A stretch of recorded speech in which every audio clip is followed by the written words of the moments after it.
Такие фильмы киноманы называют не попкорновыми. Авторское кино не просто смотрят, над ним думают, его обсуждают.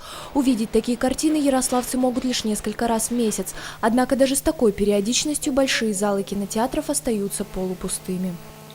Чтобы смотреть авторское кино, нужно обладать особым взглядом на жизнь. Чем чаще ярославский зритель будет видеть на экранах фильмы для ума, тем быстрее заполнятся залы киноклубов.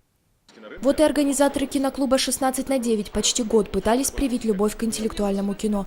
Не получилось. Сегодня в клубе состоится финальный показ. Мы убедились, что аудитории, смотрящие такое тонкое, остроумное, интеллектуальное или музыкальное, или документальное кино, на самом деле не так много, как хотелось бы нам. Поэтому, возможно, нужно искать другие формы, другие площадки для такого сложного, на первый взгляд, контента. Другие – это более камерные, ведь артовое и документальное кино массовым не назовешь. Это не такая вот скорая вещь.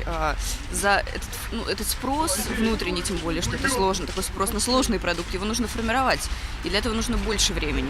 Пока организаторы киноклубов ищут оптимальные площадки, любителям некассового кино остается обсуждать картины в домашнем кругу. Придется смотреть дома, пользоваться услугами интернета, скачивать откуда-то.